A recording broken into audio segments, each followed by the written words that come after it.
Jueves 28 de diciembre. Saludos, señoras, señores, bienvenidos como cada día a este espacio, a esta revista de prensa. Vamos a hacer nuestro habitual repaso a las portadas de los diarios que se editan en Córdoba, Diario ABC, Diario El Día, Diario Córdoba. Bastantes temas distintos, empezamos rápidamente, aunque sí que hay un tema recurrente que aparece en las tres portadas, y es el de una actuación de la Guardia Civil que se hizo pública ayer. El diario Córdoba abre a 5 columnas con ese titular: los mayores laboratorios de MDA de España en Córdoba. Detenidos los 4 miembros de la banda que distribuía la mercancía en Andalucía y en Madrid. El grupo preparaba, dice el diario Córdoba, el traslado a la capital del centro de producción que había montado en Belmez.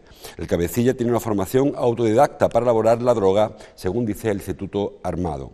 El diario Córdoba trae este asunto, el diario El Día, en la foto de portada, con parte del alijo incautado. Belmez, dice el diario El Día, centro de la droga de diseño. La Guardia Civil impide la puesta en circulación de 100.000 dosis. En la foto, Primo Jurado, el responsable del Instituto Armado, en la subdelegación, una foto que firma Jordi Vidal. Y una foto parecida también en la portada de ABC. Golpe a las drogas de diseño, titula el diario Grupo Vocento, en la página 2. Del diario ABC, golpe a la droga, la tienen de diseño. La Guardia Civil desmantela 3 laboratorios para producir MDA, que es como se llama ese tipo de droga sintética, que ayer fue desmantelado y desarticulado el comando o el grupo, y incautado por parte de su material, o el material que utilizaba. Son drogas, como dicen los periódicos, drogas de diseño, drogas de síntesis, que este centro operativo, por llamarlo así, de producción, que estaba en Belmez, distribuía droga para toda la provincia e incluso algunos otros municipios del norte, de la provincia del norte, y la intención era trasladarse a Córdoba, capital, a un polígono, como si fuese una empresa legal. La Guardia Civil, Operación Tomillo se llama, ha conseguido desarticular este grupo y acabar con esta producción. Era uno de los mayores laboratorios de MDA que existían en España. Así que hay que felicitar, como siempre, al trabajo de las fuerzas y cuerpos de seguridad del Estado, en este caso a la Guardia Civil. Seguimos con los titulares. Tanto el diario El Día como Cáritas eligen un titular similar para su primera plana. Dice el diario El Día, 5 columnas: Cáritas asiste a más de 20.000 familias en riesgo de exclusión. La organización alerta de la pérdida de 180.000 euros en ayudas de la Junta de Andalucía. El Servicio de Empleo logra integrar temporalmente a 225 personas en un año. El diario ABC, como le decía, la página 2 también, un titular muy similar: Cáritas atiende a 20.000 familias pese a la remisión de la crisis económica. La organización de la Iglesia recibirá menos fondos del IRPF de la Junta de Andalucía. Una tienda para la reparación de ropa, el nuevo proyecto para dar salidas laborales, dice el diario ABC. También el diario Córdoba habla del asunto Cáritas en su sumario, titula: Cáritas da atención en Córdoba a 20.000 familias pese a la caída de ayudas. La organización católica deberá reorganizar su labor tras dejar de ingresar 180.000 euros de la Junta de Andalucía. Hemos hablado mucho durante estos últimos años de la importancia de la acción social de las ONG, y en esta época de crisis han tenido que hacerse cargo de ayudas a familias que tenían una situación económica normal, ni bien ni mal, sino una situación económica habitual, pero que a consecuencia de la crisis, del desempleo, de la caída de muchas empresas, se han visto en riesgo de exclusión, o muchas de ellas sin ningún tipo de ingreso. Cáritas, por la parte religiosa, por la parte de la Iglesia Católica, igual que lo ha hecho Cruz Roja o lo han hecho otras ONG laicas, se han encargado de cubrir una parte de la ayuda social, de la prestación que no hacía el gobierno, no hacía los estados, o sea, el Estado o los gobiernos, el central, el autonómico, el provincial o el local. Son instituciones que se han visto reducidas en la cuantía, los presupuestos para ayuda social, y que gracias a la presencia de otras ONG, repito, como es el caso de Cáritas en esta ocasión, han podido ver satisfechas algunas necesidades muy básicas de alimentación, la ropa, el alojamiento, porque había familias que lo han pasado, y sigue habiendo, familias que lo pasan muy mal. Como dicen los periódicos, Cáritas aún atiende a 20.000 familias en riesgo de exclusión. Son muchas familias. Quizá lo que sigue rayando es que, ya que la situación económica empieza a mejorar, cuando los números son positivos, cuando hablamos cada día del crecimiento del PIB de España y de la riqueza del país y de Córdoba y de Andalucía y tal, sigue habiendo estas carencias por parte de las instituciones públicas para atender a las familias en riesgo de exclusión. Yo no voy a decir que no sea un trabajo que haya que aplaudir, me parece que es importantísimo que existan este tipo de ONG. Lo que pasa es que es un trabajo que debe cubrirlo la propia sociedad. La sociedad tiene que encargarse de que a las personas que viven en cada uno de los municipios de España, Córdoba entre ellos, no le falte al menos un plato para echárselo a la boca y un sitio donde pasar la noche. Y tener que depender exclusivamente, en algunos casos, de la ayuda privada, pues no parece que sea un buen trabajo por parte de las administraciones. En este caso, además, como les digo, cuando la propia Cáritas denuncia que ha habido un recorte de ayuda, es decir, ellos siguen sosteniendo muchas familias, pero las instituciones no solo no hacen esa cobertura que debiera, que es obligatorio. España es un Estado social, dice la Constitución, democrático y de derecho, pero social es muy importante en cuanto al reequilibrio de rentas, en cuanto a la protección de las familias más desfavorecidas. Pues no solamente digo, no hacen ese reparto o esa función que le encomienda las leyes, sino que además pues no aportan las cantidades que permitan a otras instituciones privadas, en este caso, como es Cáritas, pues hacer esa labor de cobertura que no hace las instituciones. Así que, por una parte, alabar y aplaudir el trabajo de Cáritas, de Cruz Roja, de todas las ONG, de Córdoba Acoge, de muchas ONG que se encargan de atender a personas en dificultades, y por otra parte, pues afear las conductas de instituciones como es el Gobierno Central, el autonómico, el provincial y el local, todos ellos bueno, pues le aparecen las vergüenzas cuando encontramos estas estadísticas de personas sin ningún tipo de cobertura o con muy poca cobertura. Seguimos avanzando.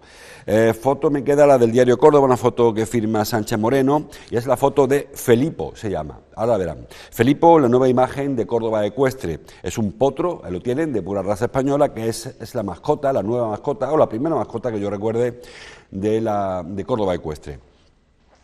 La idea de Córdoba Ecuestre es acercar la parte formativa o infantil o lúdica del caballo a los más pequeños, y lo hacen a través de esa mascota, algo que es bastante frecuente. Recuerden Coqui, en el caso del fútbol, en el zoológico tiene su mascota, en fin, es bastante habitual que exista una mascota, bueno, que es una especie de una persona, en este caso un potro, que da la bienvenida a los pequeños cuando se acercan a caballerizas y que incluso les guía en las antiguas cuadras de Felipe II en nuestra ciudad. Dice la información del diario Córdoba que la Asociación Cordobesa para la certamen Córdoba Ecuestre, que como se llama que se llama así, Córdoba Ecuestre, estrena mascota, Felipo, dice el diario Córdoba, que representa a un potro de pura raza española y con la que pretende ofrecer una visión infantil y lúdica a la historia del caballo en Córdoba y de las caballerizas reales, donde servirá de guía a las visitas de estudiantes. En la foto vemos a Rafael Blanco, que es el presidente de Córdoba Ecuestre, como saben, junto a esta mascota. Bueno, pues nosotros vemos muy bien que se incorporen este tipo de públicos también al caballo. Hemos reivindicado desde hace mucho tiempo que Córdoba ha ido cediendo terreno, en el caso del caballo, en otros terrenos también, pero en el caso del caballo de manera muy desafortunada, y además de una manera quizá con una dejación absoluta también de las instituciones. Recuerden que en Caballerizas Reales, hasta hace unos años, hace unas décadas, estuvo instalado el 7º depósito de sementales, que luego se trasladó a Écija por cuestión operativa, porque había más espacio allí que aquí, y que eso hizo que Caballerizas, que marcaba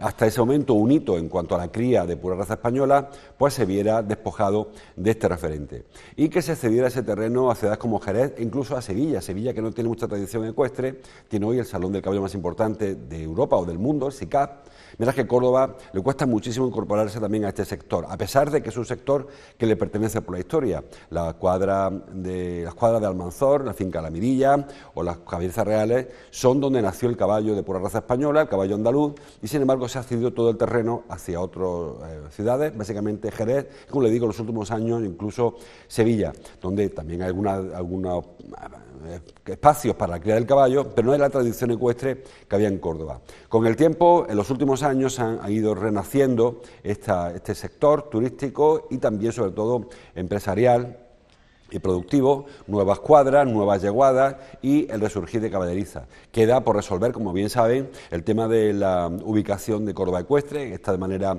precaria en Caballerizas Reales. No hay un acuerdo porque Defensa lo cedió el Ayuntamiento y a su vez el Ayuntamiento lo cedió a Caballerizas de manera que no se recogía en el convenio. Pero todo parece que va encauzado a que Caballerizas permanezca bajo esa tutela, la de Córdoba Ecuestre, y que el caballo se vaya incorporando. Hay un espectáculo turístico los fines de semana, hay actividad, como saben, también está Cabalcor, que se celebra en Caballeriza, y ahora se intenta incorporar también al público más joven para, bueno, pues para recuperar ese espacio que, como les digo, se cedió de manera gratuita, no había por qué hacerlo, pero se cedió y Córdoba renunció a ser cabeza del caballo, igual que también ocurre con el flamenco.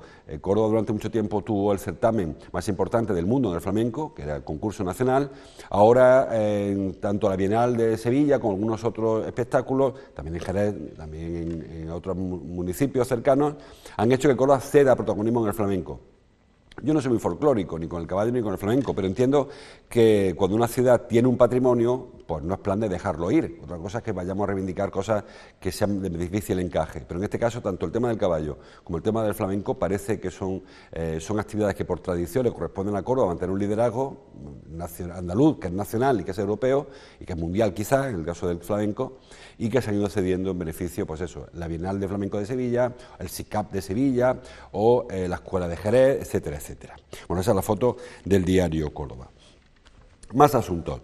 En el diario, bueno, en todos los periódicos se habla de la reapertura o de la apertura del templo romano. Dice el diario El Día, la apertura del templo romano se retrasa al verano, han hecho aquí un pareado además. La segunda fase de las obras rondará los 400.000 euros. Lo vi en el Córdoba, no lo encuentro ahora. Se aparece también el diario ABC, muy parecido también. El templo romano podrá visitarse por dentro, dice entre comillas el por dentro, desde el próximo verano. Saben que ya hay una obra, se hizo en fase, se faseó la recuperación del templo romano, y la primera fase está prácticamente concluida. Por cierto, que en esta fecha, a la que estamos, Día de los Inocentes, final de año, tiene que estar abierto ya la segunda fase. Sin embargo, se anunció ayer que va a comenzar la segunda fase a partir de enero o febrero. En cualquier caso, con este retraso que señala el diario El Día, señala Lourdes Chaparro, que es quien aporta información, se va a concluir para mediados de este año 2018, el año próximo, y se podrá visitar por dentro, como dice el diario ABC. Claro, hablar del por dentro en un edificio que no tiene techo es quizá un poco más complicado. La idea, para que se hagan quizá un retrato o una fotografía de cómo va a quedar este asunto, es utilizar esta nave, este solar o este local que dentro del ayuntamiento, donde antiguamente estaba, hasta hace unos meses, la oficina de atención al público, que está incorporado entre murallas romanas, hacer ahí un centro de interpretación del templo romano y que sea esa la entrada al templo. Se comunicará mediante una puerta, lógicamente, el propio ayuntamiento con la planta de cimientos del templo romano, del antiguo templo romano. Es decir, que se entrará por abajo. Luego habrá una pasarela superior al siguiente piso para poder visitar el altar que había delante del templo romano. Y luego habrá un tercer nivel que permitirá pues, una vista más panorámica de este templo. Nosotros en Córdoba, que estamos tan eclipsados por nuestro pasado musulmán o islámico, en la época de los omeyas, hemos renunciado también, como decíamos antes, las renuncias que hace Córdoba de manera sorprendente y gratuita, a nuestro pasado romano. Córdoba, hay que recordar que fue capital de la provincia bética, que fue una de las 5 o 6 ciudades grandes del Imperio Romano en el mundo, y prueba de ello son los edificios que permanecen. El Teatro Romano es uno de ellos. El Teatro Romano formaba parte del Foro Provincial, era una estructura de Estado, de gobierno, que incluía el Templo Romano y algunos otros edificios, un circo, un teatro, una serie de edificios públicos que estaban en ese entorno. Había, en la época romana, en la calle Nueva, por hacernos una idea, no era una calle, sino que concluía en un terraplén, en un cortado, tanto por la parte de la calle Nueva como por la parte de Alfonso XIII. Y había unas escaleritas para comunicar la parte alta de Córdoba, la ciudad, la Medina luego musulmana, con la parte de la jerquía, con los barrios del este de la ciudad, que luego en la época musulmana, les digo, fue la jerquía, que en la época romana pues, fue un barrio de los indígenas, los que se encontraron los romanos al llegar a Córdoba. Bueno, como les digo, había una especie, una muralla y un portillo que comunicaba la parte de la Medina, la parte alta de la ciudad, la parte noble de la ciudad, con los otros barrios. Bueno, pues en esa muralla se instalaba el templo romano, en un pedestal, en una especie de plataforma, un templo romano que además pasó desapercibido durante muchísimo tiempo hasta que fue reencontrado o encontrado cuando se acometieron las obras del actual ayuntamiento, en los años 60, 70. Hasta entonces no había constancia. Bueno, había cierta constancia porque donde ahora está la calle Capitulares, en la zona de San Pablo de la iglesia, esa se conocía como zona de los marmolejos, porque aparecían restos de mármol había una especie de polletes. Bueno, pues esos marmolejos corresponden al templo romano, que se fue casi utilizando como cantera durante muchísimos años. Aparecían restos y los cordobeses de aquella época iban recuperándolos y los utilizaban pues para su encimera de su cocina, supongo, no sé para qué era. La cosa es que al final apareció el templo romano, se hizo una restauración muy poco afortunada, según dicen los arqueólogos, porque gran parte de lo que vemos como el templo romano es nuevo, es falso, son reconstrucciones, y solamente una parte pequeñita son restos originales. En cualquier caso, original o no, Córdoba tiene un templo romano pues, que habla de la importancia de la Córdoba, colonia patricia, de la época de Claudio Marcelo, y eso hay que ponerlo en valor, igual que hay que poner en valor la Córdoba cristiana o la Córdoba visigoda cuando vaya apareciendo. Nos quedamos mucho con la Córdoba musulmana, tiene un valor indudable en lo histórico, en lo artístico, pero sin renunciar a las otras culturas que han pasado por Córdoba. Bueno, pues este verano, después de todo este rollo, este verano se podrá visitar el templo romano y tener un concepto quizá un poco mayor de la importancia de la capital de la Bética, que estuvo en Córdoba, muy por encima del resto de ciudades, por supuesto de nuestros vecinos de Sevilla o de Écija, que eran ciudades importantes, y que siempre ha pasado bastante desapercibido. Bueno, pues seguimos avanzando después de esta parrafada que me he soltado. Dice el diario Córdoba que intervención, se refiere a la intervención del ayuntamiento, intervención no autorizará más pagos a las 8 salas de barrio. Saben, lo hemos comentado muchas veces también en este programa, que desde que se empezaron a adjudicar las salas de barrio, de deporte hablamos, de los polideportivos de barrio, el ayuntamiento pues está soportando los déficits de explotación. Un déficit de explotación, como ya les sonará por el tema de Renfe, es cuando un servicio público no se sufraga con los ingresos públicos, es decir, cuando cuesta mantener un servicio abierto. Es el caso de Renfe, el cercanía me refiero. El tren que va a unir o que une hoy Córdoba con Rabanales cuesta más de lo que vale. Hay que poner dinero porque si no el billete, el precio del billete no sería asumible por los viajeros, sobre todo porque son chavales que van a la universidad, que pagan €1 y pico por viaje o menos porque compran tarjetas. Bueno, pues ese déficit de explotación hay que pagarlo, alguien tiene que pagarlo. El caso de Renfe lo paga en parte de la universidad, parte de la Diputación, parte del Estado, porque es un servicio público. En el caso de los polideportivos, la sala de barrio, inicialmente la idea cuando se empezaron a abrir estas salas era que lo gestionaran los clubes deportivos. ¿Saben? Adesal explota alguno, en fin, cada cual explota el suyo, con la intención de que fueran salas de barrio para la práctica del deporte. Como me he quedado a medias se lo cuento. Adesal gestiona la Fuensanta, Adecor gestiona Guadalquivir y Valdollero, el Adeva, el Club Adeva, gestiona Naranjo y La Margarita, el Club Totacalle gestiona la sala de barrio de Ciudad Jardín y Apademar gestiona Fátima. Luego hay una empresa que es Solipro que gestiona las pistas de pádel del santuario, de la Fuensanta, del Club Fuensanta, lo que era el Club Santuario antiguamente. Bueno, pues como le digo, todas estas salas de barrio, el ayuntamiento, a través del Instituto de Deportes, del INDECO, les exige un precio público, para que no se vayan de madre los precios que se ponen a los usuarios. Es decir, si alguien quiere hacer tai chi, por ejemplo, en la Fuensanta, valdría un precio si fuera una sala privada, pero se le impone un precio público mucho más barato porque es una sala pública. ¿Qué ocurre? Que esa exigencia por parte municipal provoca un déficit de explotación.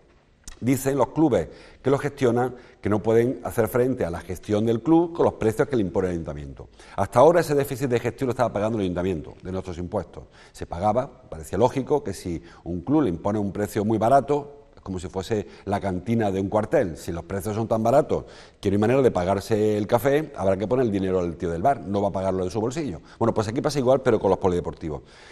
Con el tiempo se ha ido pervirtiendo quizá un poco esta primera intención del ayuntamiento y se han ido colando en algunos casos, no digo en todos, pero sí se han ido colando otro tipo de gastos que no son gastos de explotación para cubrir el déficit. Y esto es lo que despertó, en principio, levantó las alarmas, las alertas en intervención. Dice intervención que no se puede subvencionar a un club, a los que he nombrado antes, mediante el pago del déficit de explotación, que si quieren encargarse de la gestión, que presenten unas cuentas y si no pueden llevar esas cuentas, que las lleve otro club. Pero que no se puede, por parte del ayuntamiento, abonar déficit de explotación porque eso es primar o premiar a un club con respecto a otros que no están explotando esa sala de barrio. Es un tema complicado, que llevan 20 años intentando solucionarse porque otros clubes que en su día también intentaron gestionar sala de barrio, que no los consiguieron porque hubo concursos o hubo negociaciones y ahora entienden que el ayuntamiento está premiando a determinados clubes en contra de otros que quieren utilizar la sala de barrio, que tienen que pagar por usarla y que no tienen su propia sala de barrio. Un tema complicado que dijo ayer Antonio Rojas, se reunió con los clubes afectados para intentar encontrar una solución, pero no está muy claro que la solución sea fácil, porque la solución de la subvención directa no es posible y la de que el ayuntamiento sea quien cobre y que el club le pague, es una cosa que se está intentando buscar, pero no va a ser sencillo resolver. A ver si sale pronto, porque es importante el trabajo, el servicio que prestan estas salas de barrio a los usuarios, a los vecinos. Claro, dicen los centros privados de las zonas, hablamos por ejemplo de Gofit, que tiene enfrente la sala de barrio de Valdoyeros. Dice Gofit que tiene unos precios mucho más caros que el otro porque no tiene subvención, que es competencia desleal. Y en esta política que llevamos ahora, no solamente el Ayuntamiento de Córdoba, sino en general, de liberalizar los servicios, pues no se acepta que un gobierno, en este caso local, subvencione un servicio que abarate y que signifique una competencia desleal frente a la sala privada, que en el caso de Gofit fue quien pagó, quien costeó el edificio y que sin embargo no tenga ningún tipo de ayuda pública. En fin, un lío que ojalá se resuelva y que pueda mantenerse toda la sala de barrio. ¿Qué más cosas nos queda? En cuanto a lo local, ¿qué tengo de local por ahí? Bueno, pues poca cosa. Un asunto deportivo que trae el diario ABC, que es un local de rebote. Foto para Florín Andone, el delantero que fue del Córdoba, como saben, que acabó recalando en el Depor. El Depor, dice el diario, perdón, ABC, el Depor pide al Córdoba una rebaja de la comisión de Florín. Bueno, el Córdoba, que fichó a Florín, se guardó en las cláusulas del contrato de la ficha de Florín una cláusula mediante la cual cuando el Depor venda a Florín a otro club cobrará el 30% de la ficha. El Depor intentó este verano deshacerse de Florín porque no está entrando a los planes de su entrenador, de su técnico, y al hacer la operación se dio cuenta de que el 30% es para el Córdoba, el 25% es para Hacienda, con lo cual del fichaje que tenía casi hecho se quedaba solo con el 45%. Entonces dije, mira, pues para eso lo dejamos aquí por si acaso se nos lesiona alguno. Llega el mercado de invierno y Florín sigue sin jugar en el Depor, sigue sin contar para el técnico, que no sé qué técnico es, lo reconozco, y el Depor quiere, bueno, pues quitárselo de en medio, supongo que para liberar alguna ficha por si tiene que hacer algún refuerzo. Ahora el Depor quiere hacer efectiva un fichaje, un traspaso, y le pide al Córdoba que rebaje su comisión.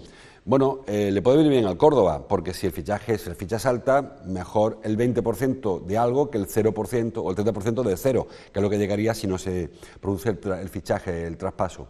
No sabemos cómo va el tema del cambio del accionista mayoritario, si Carlos González tiene resuelto ya el tema de la venta con León y Oliver. Si eso es así, casi habría que esperar el relevo para ver cómo avanza esta negociación. Saben que el día 29, mañana, hay junta de accionistas, el último día del año, donde se presentarán las cuentas y donde quizás se hable algo del tema de las acciones. No sabemos, porque el club es una sociedad anónima, deportiva, pero es una sociedad anónima. Es decir, que quien manda, quien tenga más acciones. No es como antiguamente que había un presidente, que lo elegía uno, o elegían otro, o ponían dinero aquí. Que tenga más acciones es quien decide qué política sigue el club. Actualmente las acciones las tiene casi todas Cudomática, la empresa de Carlos González, que es quien pone presidente, en este caso Alejandro González, y quien decide quién se ficha, quién no se ficha, quién se vende o con quién se negocia. Mientras que no haya cambio de accionista, sigue siendo Carlos González, pues será quien decida. No sé si mañana revertirán dividendos, no sé si hablarán de la venta, no sé si qué pasará, porque el club, saben, no es demasiado cristalino en sus negociaciones, en sus acuerdos. Mañana sabremos algo más, no sé si lo de Florín suena a culebrón, pero es cierto que Andone quiere dejar el Depor porque no juega y que el Depor quiere deshacerse de Andone porque no cuenta con él y porque querrá liberar una ficha para reforzar, supongo, el mercado de invierno, que tampoco conozco yo muy bien los entresijos del Depor. El resto de informaciones se nos van escapando un poco del ámbito local. Bueno, el diario El Día trae en su portada el tema del mercado exterior. Dice que las exportaciones, la parte alta, la parte superior, lo naranja, las exportaciones, dice, de productos agroalimentarios suben un 27% en Córdoba, ahí lo tienen, debajo de Susana Díaz. Bueno, hemos hablado mucho de este asunto. Córdoba tiene un importantísimo yacimiento o nicho de mercado, como se suele decir, en el mercado exterior, de los productos agroalimentarios del campo, fundamentalmente, tanto de la agricultura como de la ganadería. Quizá mucho más de lo que se está utilizando, pues probablemente. También es cierto, como siempre comentamos, que nos falta la segunda fase de la producción. Nos quedamos en la producción pura y dura, en la aceituna, en la uva, en la naranja o en el producto del ibérico, pero nos falta la elaboración, que generaría un valor añadido importante y sobre todo riqueza y estabilidad.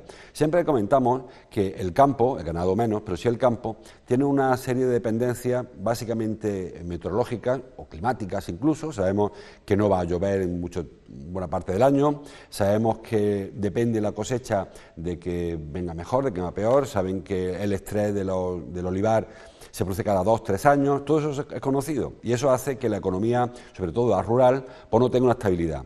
Es muy difícil en el término rural de Córdoba que las personas se empiecen a trabajar el día 1 de enero y terminen trabajando el 31. Trabajan, pues eso, por campaña, la de la aceituna, la de olivar, la del ajo, la de la naranja, la del espárrago, la que sea.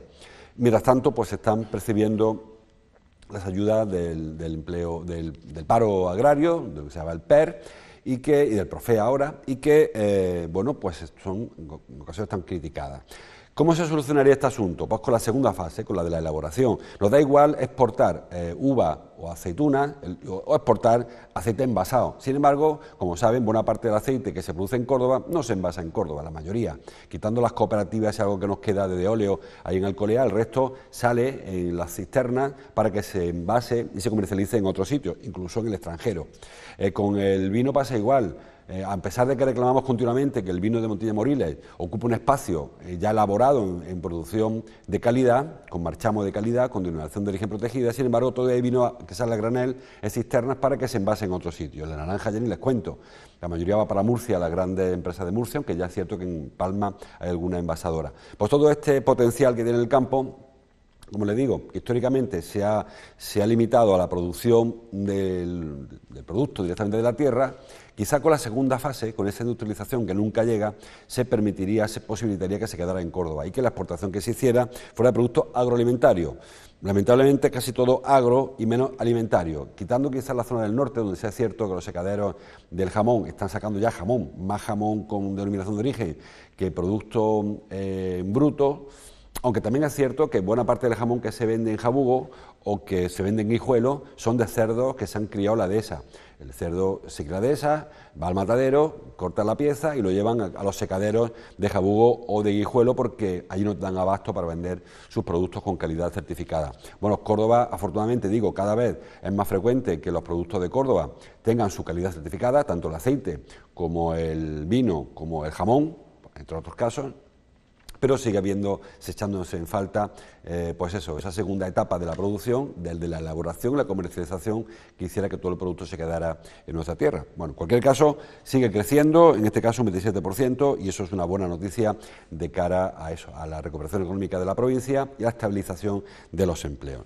El resto, le decía, casi todo viene ya del ámbito provincial. Por ejemplo, los vecinos del Viso, dice el diario Córdoba, van a representar el auto sacramental de los Reyes Magos. Se presentó ayer. Es un auto sacramental muy popular y bueno, muy interesante. Si tienen ocasión, pues acérquense al Viso, está un paseíto y además de paso, pues bueno, como les decía antes, pueden pasar por la dehesa, incluso traerse un jamoncillo y es una representación que va a contar con 200 personas que pondrán en escena este auto sacramental. Se celebrarán entre el 4 y el 7 de enero, así que tienen ocasión en el festivo, el fin de semana del Día de Reyes, para visitar el Viso y asistir a este auto que es de interés turístico de Andalucía. O sea, es una representación con denominación de origen también, con certificado de calidad, como suele decirse. Ayer estuvo Juan Díaz Caballero en Córdoba presentando al alcalde del Viso, así que también estuvo en este programa, creo recordar hace unos días, el alcalde presentando este auto sacramental, el auto de los Reyes Magos.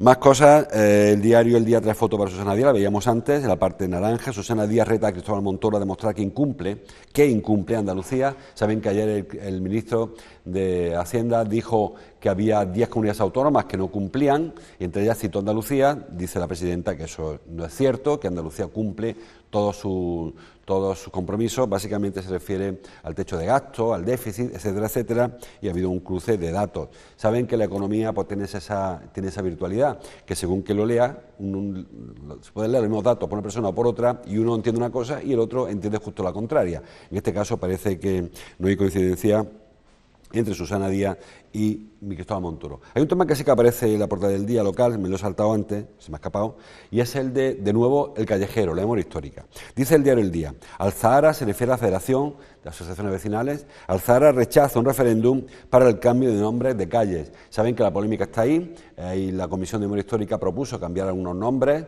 una quincena de nombres, muchos de ellos han aceptado sin problemas, 3, 4 tienen su polémica, fundamentalmente Cruz Conde, Vallellano, Cañero, Cronista Rey Díaz, Y el PP ha propuesto que para acabar con la polémica sean los propios vecinos quienes decidan si se cambia el nombre o se deja el nombre actual. El argumentario, como saben, es múltiple. Ahí los defensores de los nombres encuentran virtudes en Vallellano, en Cañero, en Cruz Conde, en Rey Heredia, y sus detractores solo ven sus defectos, que los tienen evidentemente, y la historia está ahí para recordárnoslo.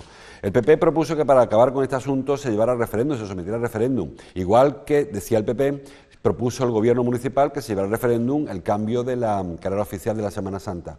Yo, en principio, creo que los referéndums los carga el diablo y que habitualmente no va a haber una mayoría ni para uno ni para el otro que justifique un cambio o un mantenimiento de los nombres. Y es peligroso ese tipo de actuaciones cuando no se tiene claro qué va a ocurrir. Pero es verdad que hay que ser coherente. Si se pide referéndum, si se pide que la gente hable, que la ciudadanía hable, bueno, pues que hable, pero que hable siempre, no que hable solo cuando le interesa a uno o que hable solo cuando le interesa a otro. Es verdad que el PP no es un partido que históricamente haya apoyado mucho al movimiento ciudadano, pero también es cierto que los partidos que sí que lo apoyan ahora no quieren referéndum, con lo cual el posicionamiento de Alzara, de la Federación de Asociaciones Vecinales de Alzara, a mí me sorprende porque es una asociación, una federación de asociaciones que reivindica la participación 100%, que son muy dados a preguntar a su asociado, a su vecino, y me sorprende que no quieran ahora que rechacen un referéndum, sea el que sea. Creo que no es malo conocer la opinión de la ciudadanía. Lo que pasa es que, como le decía antes, los referéndums, cuidado con ellos, porque supongan que sea un referéndum y que se queda en plan Cataluña, ¿no? 51-49. ¿Ahora qué hace? ¿Es suficiente que un 51 diga que sí o que un 49 diga que no? Sería un poco lioso. Yo no sé cómo hacerlo. Creo que al final habrá alguna negociación por parte de los grupos municipales y se intentará salvar pues, todas las posturas para que no haya ni los detractores de uno ni los defensores de los mismos, pues se vean de una manera, que se contente lo más posible, aunque es complicado en este asunto contentar a todo el mundo. Habla el diario a veces de la tormenta esta, Bruno, de esta borrasca, un temporal de invierno. Le ha dado por poner nombre a estas cosas. Hombre, ha sido una buena borrasca, pero yo creo que como para bautizarla quizás sea excesivo. Ha habido 2 víctimas mortales, lejos de aquí, uno en Calafell, en Segur de Calafell, y otro en Mallorca, un señor que se cayó, estaba reparando una ventana en un balcón y el viento pues, le desequilibró y se cayó en 3er piso, y un windsurfista que parece ser se ahogó en Mallorca. El resto, pues como le digo, una tormenta que ha pasado prácticamente, estamos ahora con coletazo de otro frente. Parece que va a seguir la inestabilidad durante estos días, aunque Córdoba tampoco es una ciudad en la que llueva mucho tiempo seguido. Llevamos ya una semanilla de chispear, de llover de cuando en cuando. Bueno, pues acabará probablemente y para fin de año tengamos el tiempo estabilizado, que eso significa un poco más de frío, pero parece que la temperatura no nos va a molestar. Bueno, y luego referencia al tema catalán, como siempre. Dice el diario El Día, la economía crece con fuerza a pesar de Cataluña. Dice el diario ABC, habla sobre Jordi Pujol Ferrusola, que salió de prisión ayer después de pagar medio millón de euros de fianza, y que los independentistas pretenden investir a distancia a Puigdemont. Como saben, el reglamento actual del Parlamento lo impide, pero como son más, tienen más diputados en el Parlamento catalán, parece ser que pretenden cambiar el reglamento para que pueda tomar posesión del cargo un presidente, un honorable, como llaman ellos, el molt honorable, de Flandes. Hombre, cada cual haga lo que quiera, pero parece un poco burla que el despacho del presidente de la Generalitat esté en Bruselas. Eso cada cual sabrá dónde se coloca su presidente, y porque ya que se plantea incluso que qué falta hace un presidente cuando estando en Bruselas nadie lo echa en falta. El diario Córdoba tiene habla de este asunto, de Cataluña quiero decir, que el gobierno amplía el control de las cuentas para impedir pagos del Prusés. Saben que ya de hecho hay una intervención económica sobre Cataluña y parece que quiere ampliar algo porque aún quedan algunas facturas pendientes del proceso independentista, el tema de las papeletas, el tema de las urnas, el tema de algún operativo, y está por ver. Y por cierto, 2 concejales de la CUP, dice el diario Córdoba, imputados por delitos de odio, detenidos por desobediencia ante los jueces. Yo el tema, y con eso acabo ya muy rápidamente, que está María Ángeles esperándome, el tema decía yo antes que España, según la Constitución, es un Estado social, democrático y de derecho. La expresión de derecho significa que todos estamos sometidos al imperio de la ley. El cuñado del rey está a punto de ingresar en prisión, antes que después acabará haciéndolo. Es decir, no se puede decir yo a este juez no lo reconozco, no le doy autoridad a este juez, o lo que diga este juez me da igual, porque es que al final la justicia es la única que vela, garantiza que todos somos iguales. Eso de decir yo soy catalán y no español, con lo cual el juez español no me puede detener, pues saben que ha ido ocurriendo con el Oriol Junqueras, con Carme Forcadell, con estos individuos de la CUP. Por encima de cualquier planteamiento ideológico está la ley, y si la ley se incumple, pues hay que responder ante la justicia. Y creo que eso es algo de lo que no se puede nunca renunciar, a lo que no se puede renunciar y que es lo que nos garantiza, repito, que la convivencia tenga una posibilidad. Si cada cual hiciera lo que quisiera, esto sería el oeste, y eso de que yo a este le acepto, a este no le reconozco, me parece que es un gran error, estando o no de acuerdo con que sea o no un delito lo que han cometido. Cada cual sabrá y un juez determinará. Pero que haya un juez que esté por encima de cualquier planteamiento me parece que es fundamental. Lo dejamos aquí, mañana viernes volveremos a cerrar el año en esta revista de prensa. Lo dejo como cada día con Ángeles Mellado con su Café y Media. Hasta mañana, como siempre, gracias por su atención.